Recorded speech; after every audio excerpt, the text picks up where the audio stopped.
It is my job now to introduce our panel.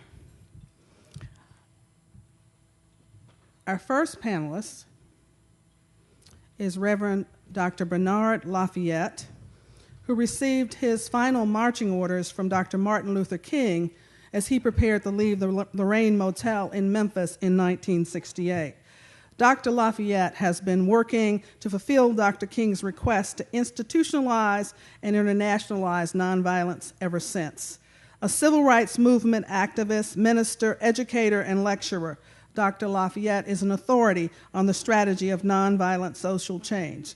Currently, he is a distinguished senior scholar in residence at the Candler School of Theology at Emory University in Atlanta, Georgia.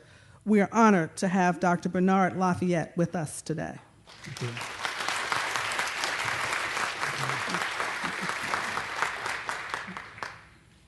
Dr. Rip Patton, a native of Nashville, Tennessee, began his involvement in the civil rights movement while attending Tennessee State University.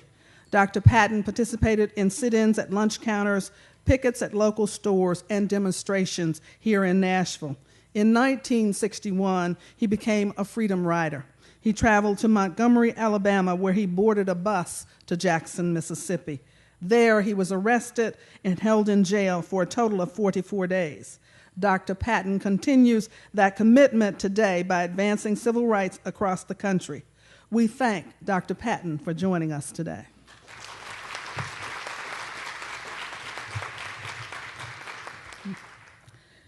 John Seigenthaler is an award-winning journalist, former editor, publisher, CEO, and current chairman emeritus of the Tennessean. Founder of the First Amendment Center, Mr. Seigenthaler is dedicated to creating national discussion, dialogue, debate about First Amendment rights and values. Mr. Seigenthaler's involvement in civil rights began as chief negotiator with the governor of Alabama during the Freedom Rides while serving as administrative assistant to Attorney General Robert F. Kennedy. We are grateful to have Mr. Seigenthaler's presence during this panel discussion.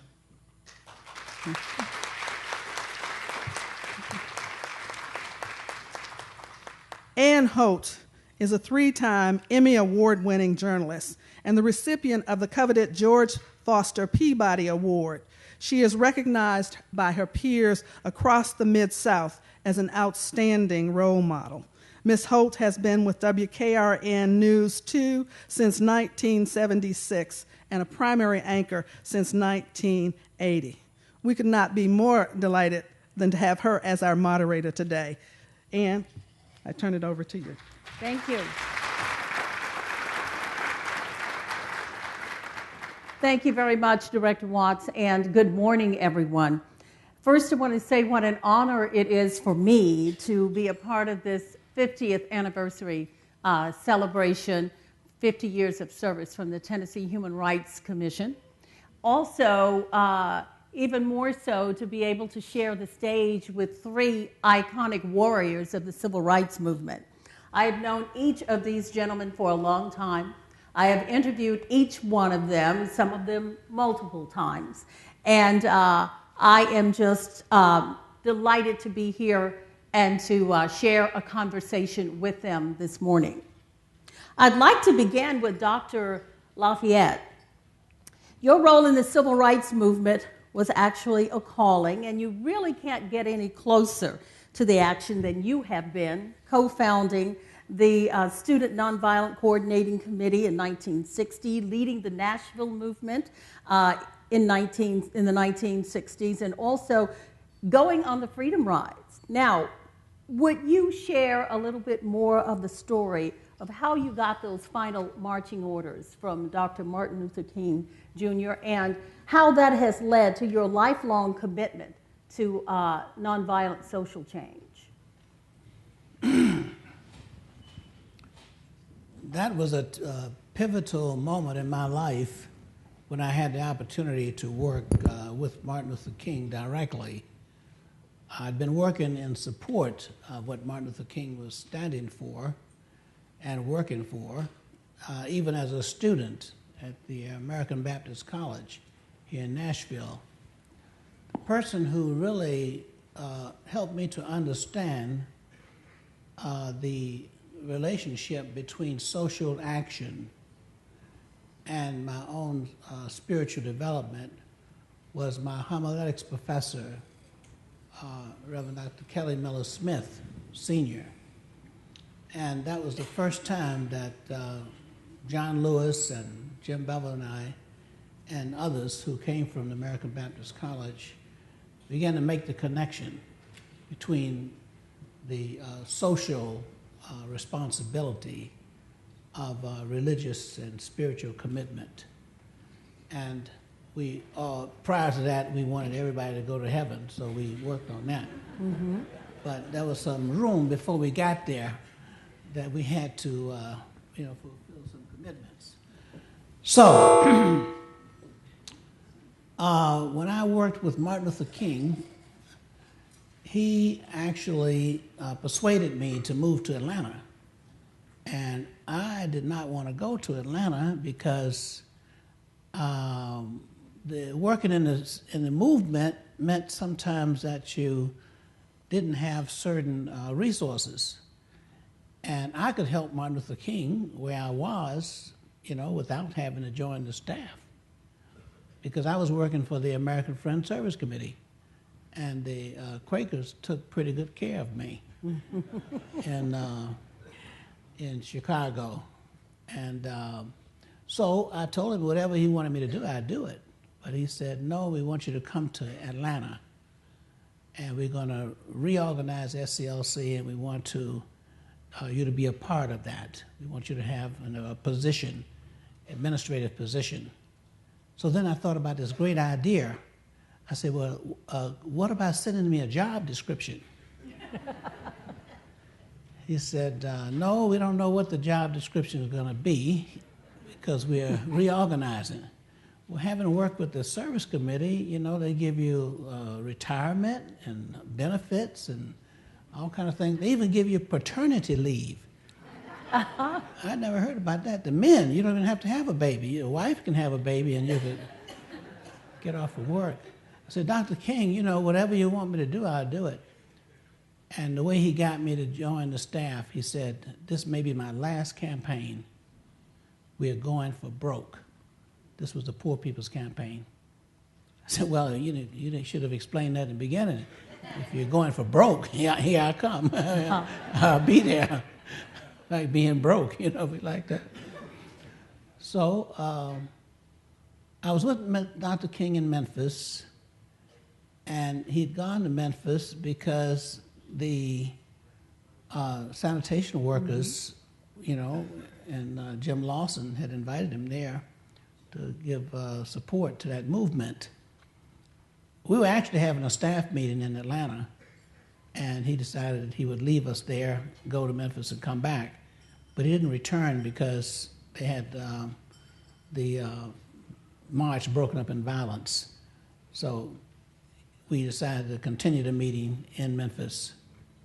He was actually scheduled to go to Washington, D.C. to open up the campaign office in 14th and U, and he couldn't go because he had to finish the march in Memphis, so he asked me to go.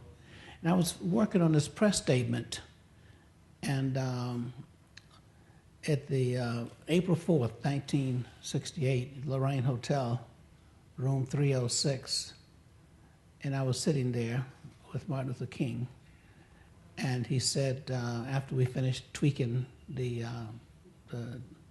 press statement, he said, I'm going to, Bernard, the next movement we're going to have is to institutionalize and to internationalize nonviolence, comma. It was a non sequitur to the press statement. So I said, okay. I got on a plane and landed at National Airport then. It's Reagan now. Walter Fontroy was not there to pick me up. So I knew something was wrong because Walter was always, pretty punctual. And I called the office and found out there was a riot going on in Washington, D.C. And I learned from UPI, reporter broke down in tears when I called, and he said that Martin Luther King had died. Then I knew that things had changed, and we had this heavy responsibility of having to do a funeral, having to finish the Memphis campaign, and then the national Poor People's Campaign. Truth of the matter is, I have not had time to grieve Martin Luther King's death. I have not shed a tear yet, because we're trying to institutionalize nonviolence and internationalize it, and we're on the way. Thank you so very much for taking up that challenge and continuing your work to do that. Dr. Patton, you are one of the children of the civil rights movement. You got involved when you were a student at Tennessee State University, or when it was Tennessee State A&I University, studying music. Now, what motivated you to sit in at a segregated lunch counter, endure all the abuse that you went through, and then to be arrested, thrown into jail, and then get on a bus so you could do it all over again, all around the South? Well, like some of the freedom riders that I have talked to, I think we all started out the same. I went to a segregated school. I've never gone to an integrated school. And we had just moved into North Nashville. As a matter of fact, on the corner of 28th and Delaware. And I was in elementary school. Behind us was a white family that had a young man that was my age. And we were playmates. But our parents never said anything to us about segregation, that I couldn't come into his home and he couldn't come into my home.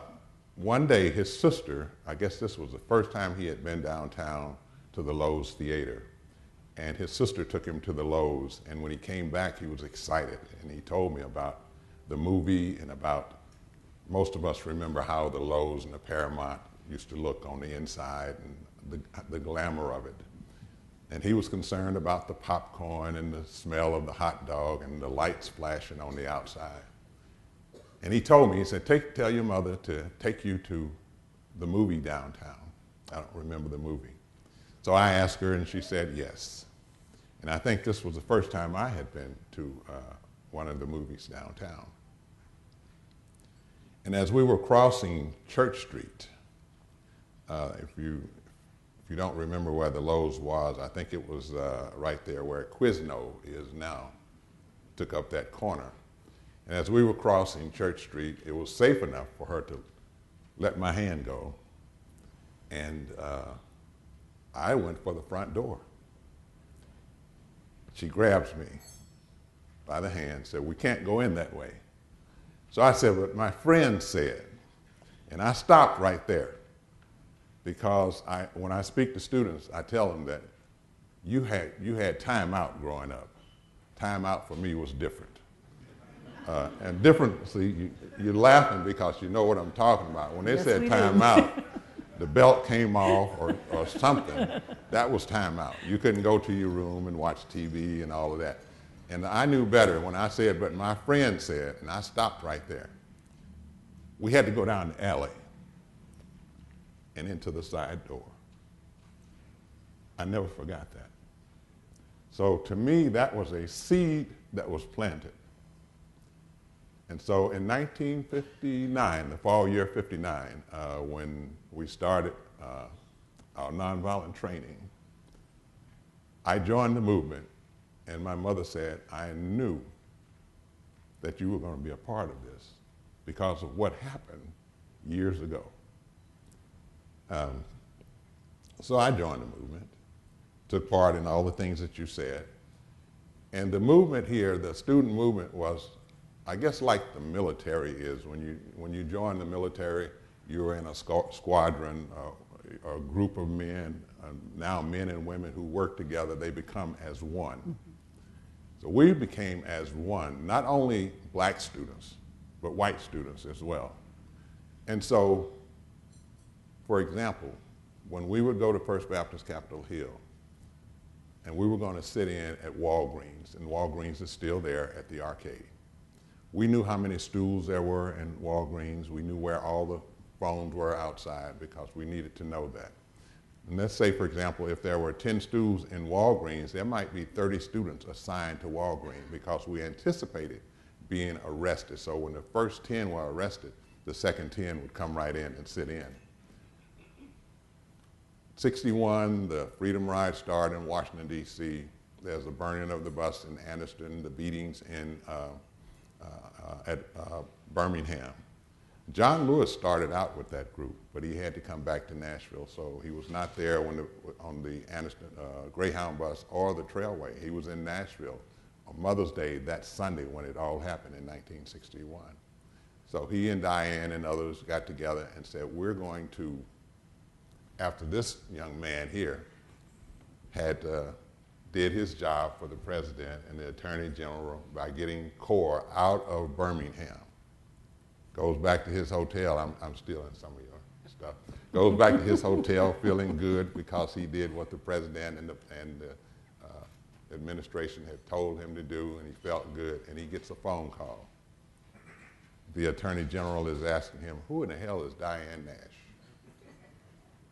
And I'll let you finish that story when it's your time. But anyway, we were so tight as a group. We were very close. And so we were assigned, we volunteered, we wrote our wills because I knew that I wasn't going to stay in Nashville while my friend and others were going to continue the Freedom Rides. I was in the third group. I think I saw Matthew Walker in here earlier. Matthew Walker Jr. was a part of the third group. There were 5 of us who rented a car, drove from here to Montgomery. Bernard was the captain of the second group. And there's something that he says in the documentary which says, no matter what happens, I'm bringing the second group. Diane Nash said somebody is going to get killed. But that didn't stop us. So I took part in the third group. We drove to Montgomery. A day later, I'm on a bus headed for Jackson, Mississippi. There was a total of 27 of us that made it into Jackson that very first day, the 24th of May, 1961. And it was a day I will never forget because we were always singing. And the authorities didn't know how is it that you can sing and you're being arrested and don't know when you're going to get out of jail. And the Jackson authorities, the police department in Jackson, in all of those places where we were housed, the city jail, we filled the city jail, then it was the county jail, we filled the county jails. Some of us went to Raymond, Mississippi, which was the county farm. We filled that one. And then finally, the governor and I guess the attorney general said, well, let's send them, put them all in one place, which was a maximum security unit in Parchman, Mississippi, which was one of the worst prisons in the United States. But I remember I'll say this and then I'll stop. The very first day we were arrested, we were all in the group in the city jail, being fingerprinted and booked. Our song leader started a song. And this song was to tell the authorities that this was not the only group coming to Jackson, because we knew that there were more coming from Nashville. So we started singing, buses are coming, better get you ready. And the first verse we started singing, which was buses are coming, Bernard was leading the song, and the jailer said, cut out all that noise. This is not a concert hall. And Bernard turns to the group and said, what are you going to do? Put us in jail? And so we continued the song.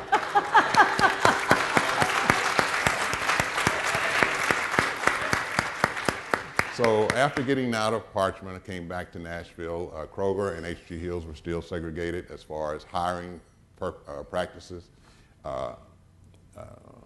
I was in charge of that particular movement, getting people to shop at the mom and pop stores instead of Kroger and H.G. Hills. Let me say one thing in closing for right now. Our students, I travel a lot talking to students from daycare all the way up to teachers. The one thing that our students want to know, especially 8th graders and 9th graders, we know about Dr. King, we know about Rosa Parks, but we don't know about the foot soldiers. And I think that we need to get busy and put something in the history books about the foot soldiers. Thank you.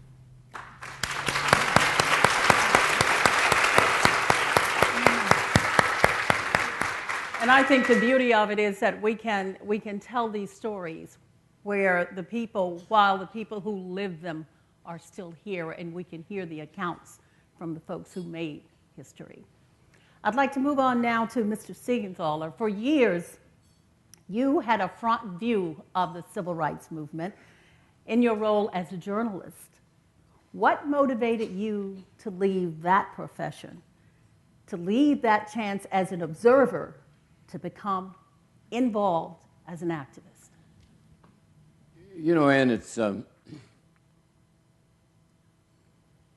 question I've asked myself many times, and even after all these years, not sure I have my arms around the answer, but I don't think that you could have been a journalist, and I had been one for 10 years when Bernard and Rip, following the mandate and the leadership and the inspiration of Jim Lawson, began the sit-ins. David Halberstam, I was city editor by that time, and David Halberstam was our reporter, and his book on the children really recounts that experience. But you couldn't be part of watching that, observing that. It's almost impossible today as we sit in this room. It's not impossible as I look out because I see so many faces of people who understand it was very possible, but it's hard to think back about how hard-edged the line of racism was in this community and all across the South, and indeed in many parts of the country. And so when I had left journalism and gone to the administration, and the Freedom Rides began, there is some press coverage of that first wave of Freedom Riders as they leave Baltimore and Washington and start across the South. Occasional news story along the way about one Freedom Rider or another, John Lewis, a C.T. Vivian, maybe attacked, a small incident, and then there is that Sunday afternoon at Birmingham and Anniston where both buses were attacked by Klansmen. One of them bombed and burned. The children, and David accurately describes them, the children were assaulted. Not the first time they'd been assaulted. They were assaulted during the Freedom Rides. I'm sorry, during the sit-ins, but they were assaulted that day, and so badly beaten that they were unable to continue. And I'll just say, in recounting that, something I think has been missed by some of the historians. As of that day, that Sunday afternoon, when those two buses were attacked and these children were so badly beaten, many of them hospitalized. That original wave voted not to continue the bus ride. Those who were able to travel voted to travel by air. At that moment, the Freedom Rides were dead. They were over by the vote of that original wave of Freedom Riders. And what many people miss is that there was a meeting immediately that night, maybe the following night, in Nashville, in which they say, this thing's not over. You can't overcome nonviolence with violence. We won't let that happen. Diane Nash said, as Rip quoted her, somebody's going to get killed. By this time, I'm in Washington with the Attorney General and the President, and they're saying the same thing. And there's one thing the administration does not want, is violence, disruption, something that would create a new Central High School, which had so afflicted the image of the Eisenhower administration. And so they are not in favor and don't want these rides to go on. I go down to help the first group get by air to New Orleans, and I go to sleep that night not aware that there's a meeting going on in Nashville in which they are pushing hard to say we want to go. And there's some of their mentors, not Jim Lawson, I know, but there are some of their mentors. Will Campbell, one who engaged John Lewis in a very sharp exchange about, they did not want them to go and be murdered either. And they knew it was very likely going to happen. And so they meet and have this dialogue, and they say, we're going to go. There's more to the story, but they do go. And about dawn, I was asleep in a motel at the airport, and the Attorney General called, and he said just what Rip said, who the hell is Diane Nash? She is starting a new wave of freedom rides coming down from your hometown. Do you know her? And I said, well, I covered the sit-ins, and yeah, I know her casually, but, well, call her and tell her to stop this. Tell her what you've seen. Tell her what you've seen, these young people, their colleagues from all over the country have been blasted by violent Klansmen. Tell her she must not do this. And I'm wondering, do I really know her well enough to... But I thought, I do have a friend who knows her and who represented her and the other Freedom Riders. George Barrett was my high school classmate. George is sitting back there. You all can look at George and tell he's a lot older than I am, but we... Where are you, George? Raise your hand for us, will you? Thank you. But we were in the same class. I think they held him back a few years earlier, but anyway, I called him, and he called Diane and told her that I would call, and it was a very tense conversation. And I said, you just can't do this. And I can think back sitting here and listen as I recount that conversation. And I can hear my voice go up a decibel, up a decibel, up a decibel, till that point where I'm almost shouting, young woman, do you understand you're going to get somebody killed? I mean, her voice doesn't go up a single decibel. And she says quietly but firmly, sir, you don't understand. You don't understand. We all signed our last wills and testimony last night.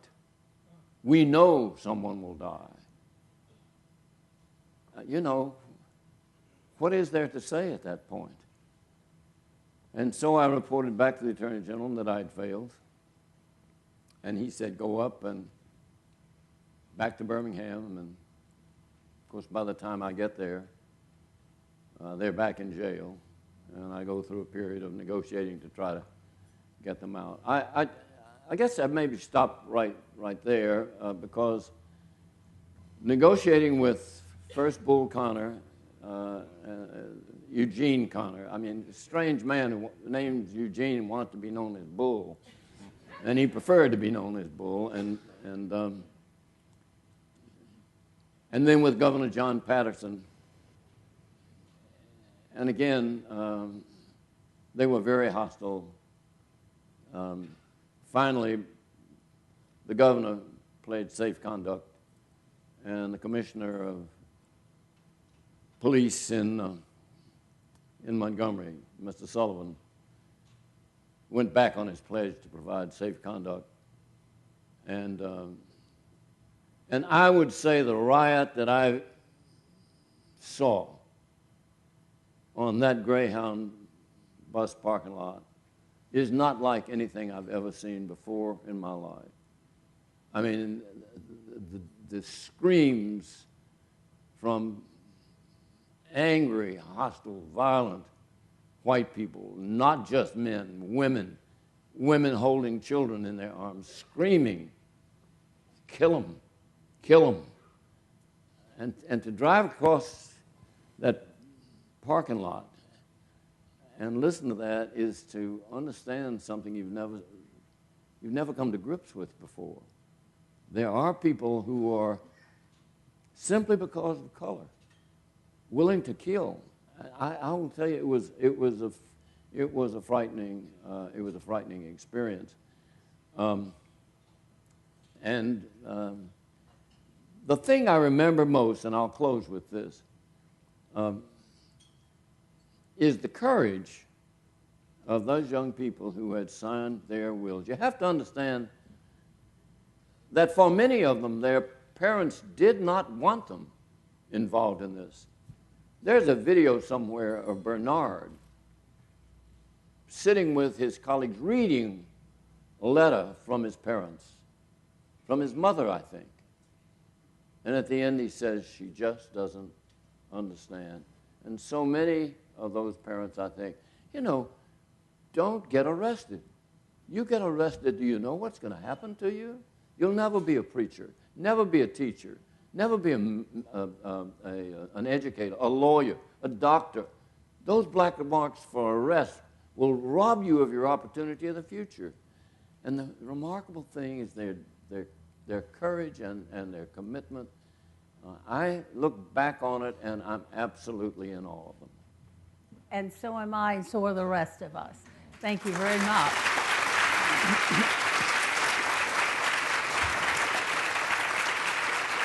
I thank God that you had the courage to do what you did, because it has resulted in a better life, a better America for all of us.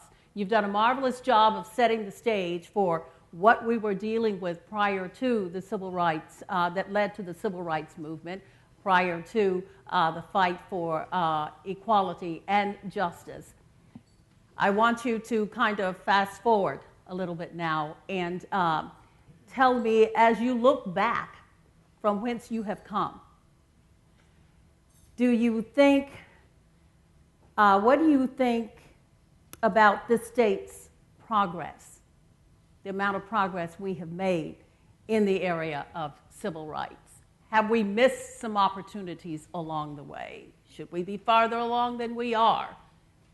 I want you to give me a little thought on that. Would you start, Dr. Lafayette? Yes.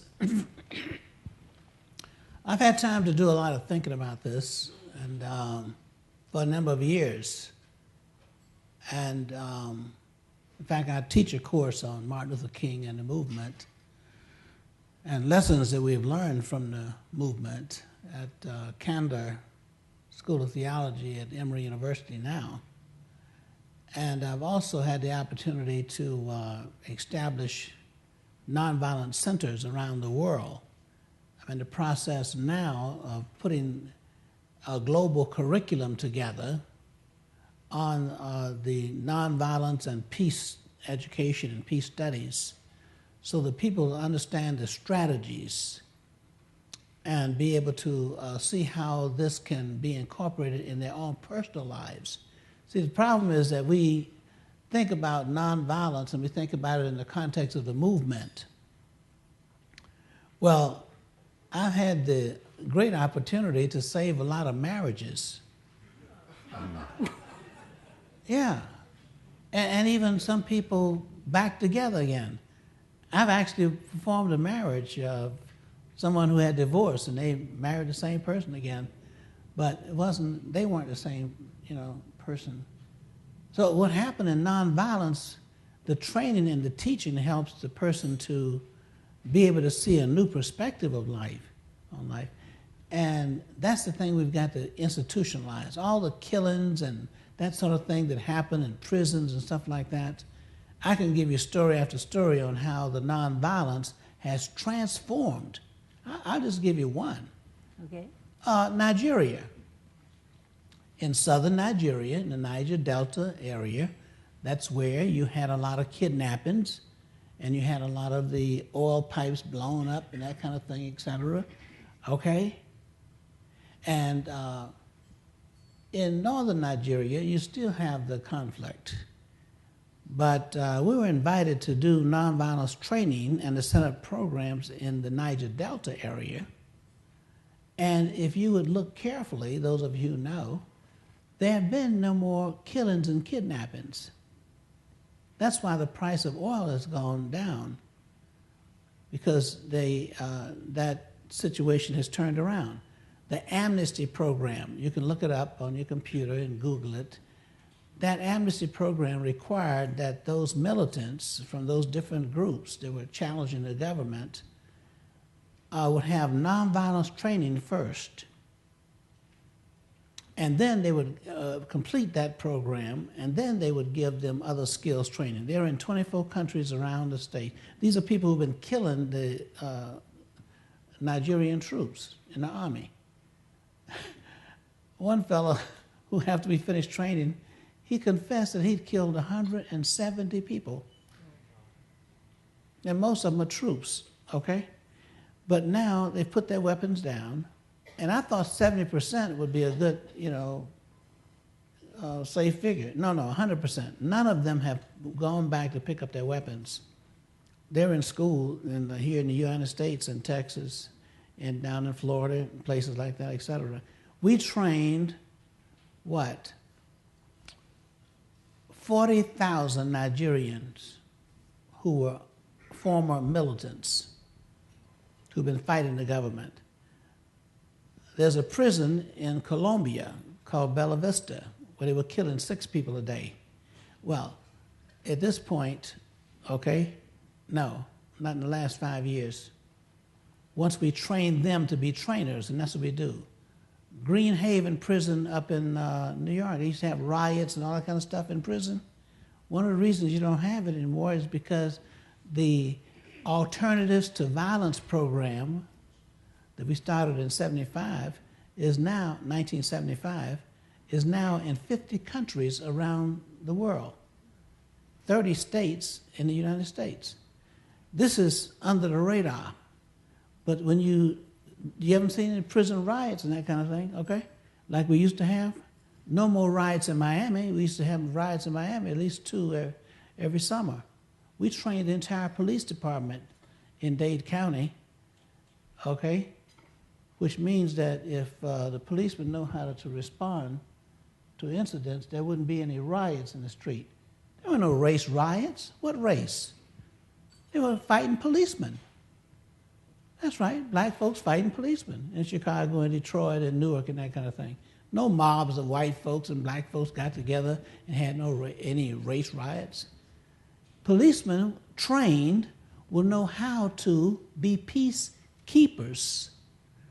Okay? So my point is we have been able to do that. Now here are the errors that we made. One error we made was thinking that if we changed the laws and we changed the behaviors of the current people involved, we would change the system. Now, it's The system change is the thing that did not happen. And when we say system, it's not simply the laws and the policies. And I'm saying this to you as an organization as well. What has to change is actually the infrastructure. Someone hinted at it earlier. You've got to put it into the textbook. You've got to put it into the educational system. Ministers have to continue to put it into their church Bible study. You have to put it in, because whatever's in will come out. And if you don't put it in, all right, what's left will come out. So my point is, some people say, well, what is all this racial attitudes that people are having now? It's resurrected. Why are these young people so angry, with each other and stuff like that? We've gone past that period, okay? I explained to you. We did not realize that these attitudes were so deeply embedded into people. What you're having now is what we call the third generation syndrome. The first generation comes, they bring their, clothing, their garbs and that sort of thing, their food, their language, their religion, certain culture. You don't just quickly abandon it after you cross the waters. You bring that with you because that's part of your value system. The second generation, they want to become devoid of that. They want to act like other people, so they want to assimilate. Okay? All right? And what happens with the third generation, they get excited and interested about where they came from in their history. Alex Haley, that was that third generation, roots, okay? Folks started studying their ancestry. Before, they weren't thinking about, what they came from, all right? So my point is, what you're getting now is a third generation syndrome. There are white young people who feel that they have lost their country. And they're not from the country. You got a serious problem, okay? Yeah. So what you have also is an interesting mix now. And you can even watch the hairdos. That will help you. You notice you have some men who are bald-headed. I used to be bald-headed when I was a little boy because Chino used to cut my hair and he cut it all off for a quarter.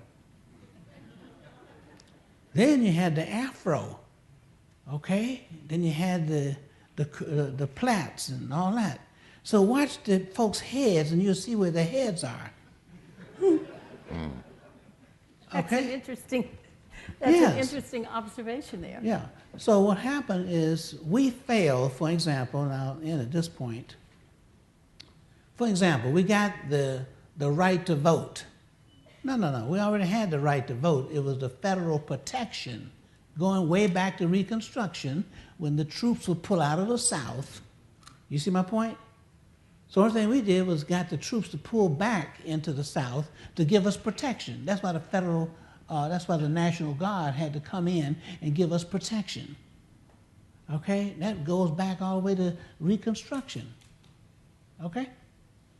And we don't make those connections. So the point is, we have to understand that our mistake was not to put into every county citizenship education schools. We needed the Highlander Folk School in every county, all right? So that people will begin to learn how to live together as, black and white and people from the north and the south and whatever. Because if we don't learn, as Martin Luther King said, to live together as, brothers and sisters, then we'll die separately as fools. So my point is that it's one thing to get the right to vote, but that does not mean that you have a say-so in government.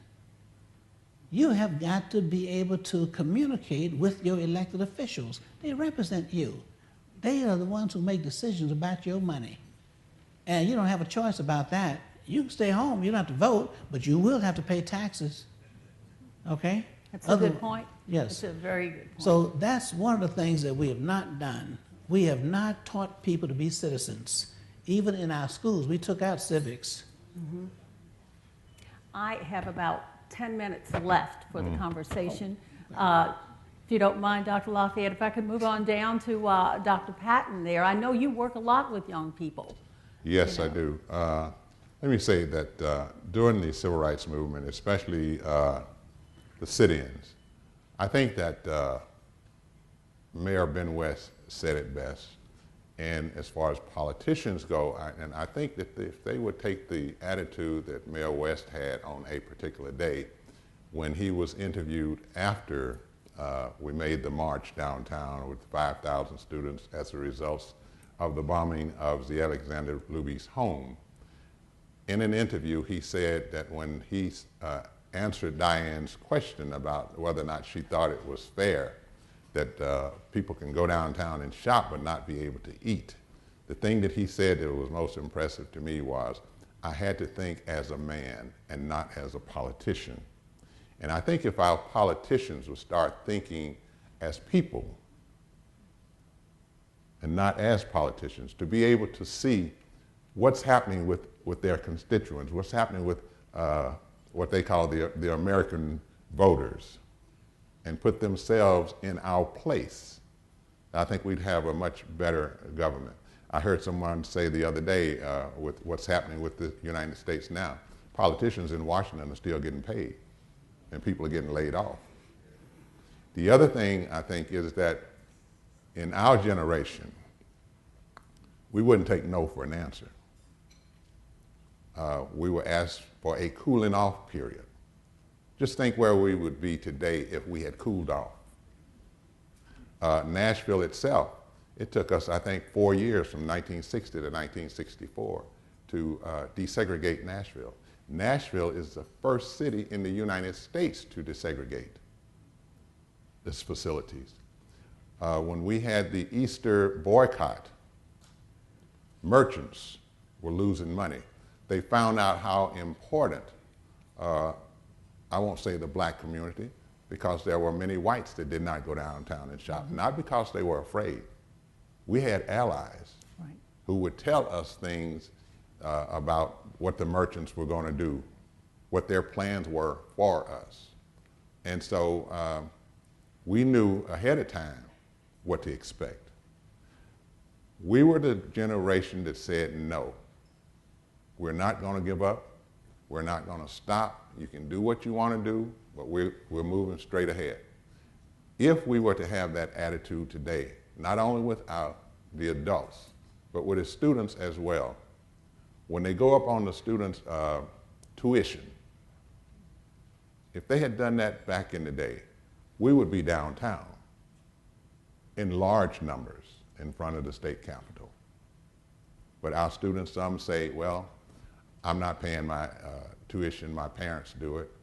But they don't think about the fact that their brother or sister is coming behind them, and the tuition might be twice as much.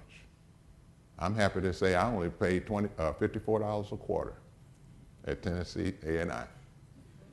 And I had a job and I paid it myself. When we think about the government nowadays in, for example, Kentucky, when this thing came up about the guns, 82% of the Kentuckians said we need to make a change in the gun law. But their representative said, we're not going to make a change. It's time for Kentucky to do something.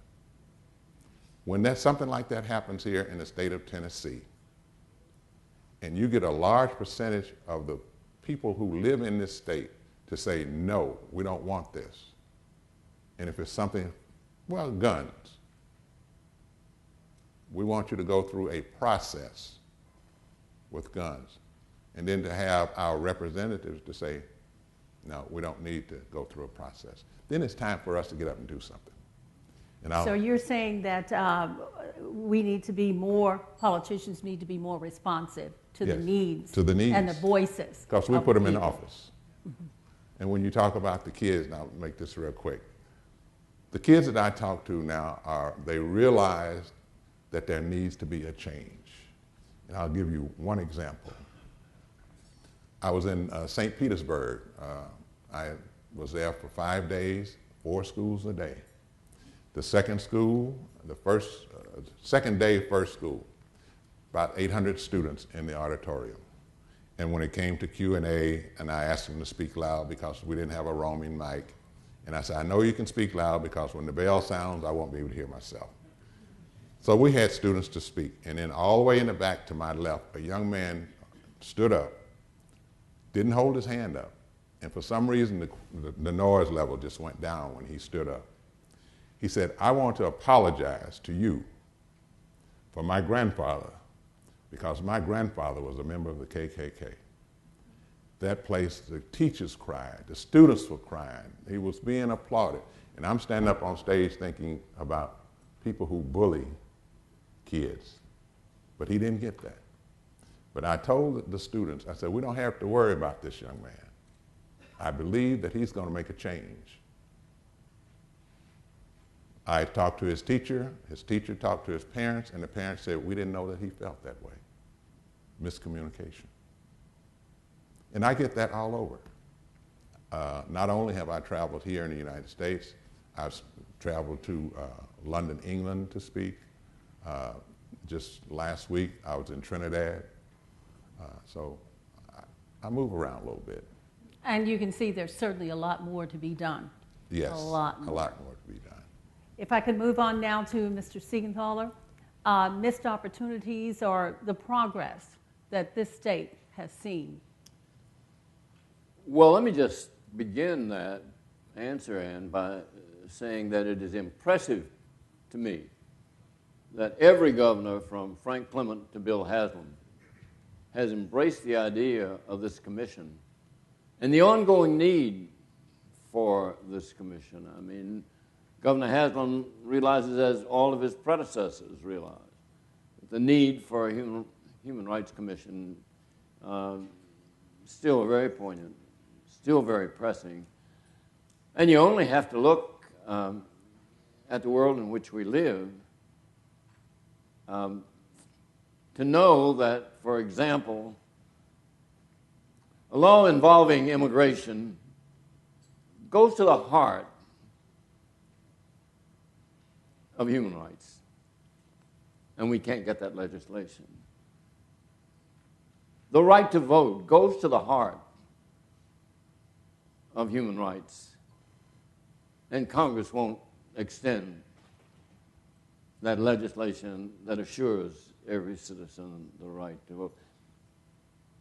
I know many people don't agree with me when I say that I believe that health care is a human right, a natural right, and to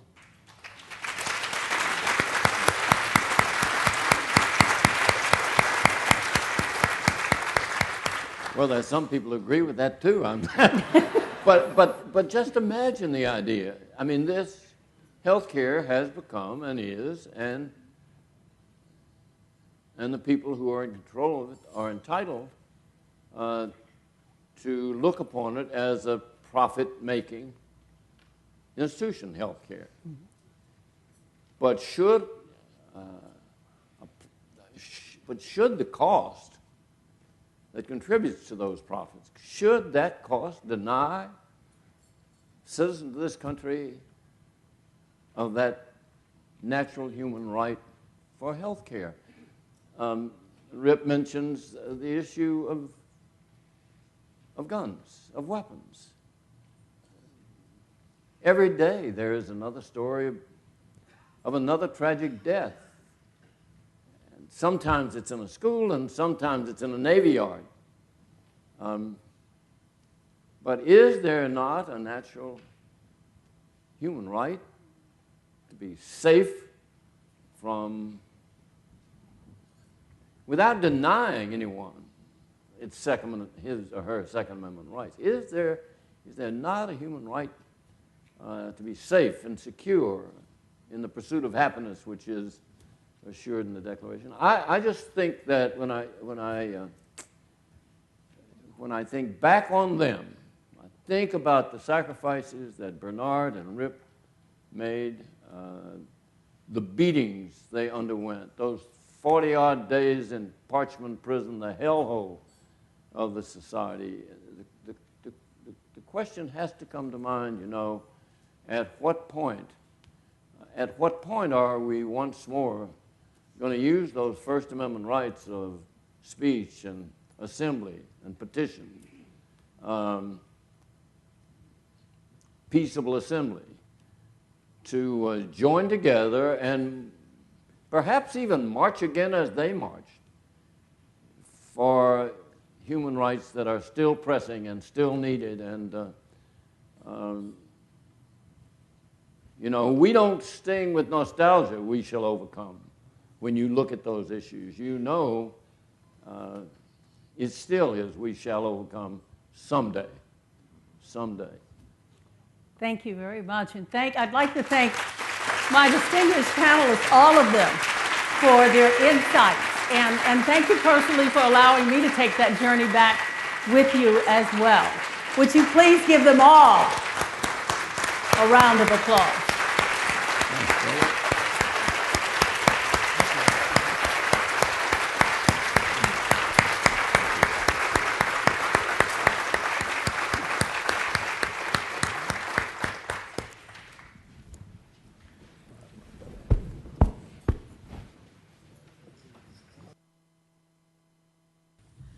Again, we thank you, Reverend Dr. Bernard Lafayette, Dr. Rip Patton, and Mr. John Seigenthaler, and thank you, Ann, for bringing out some fantastic information.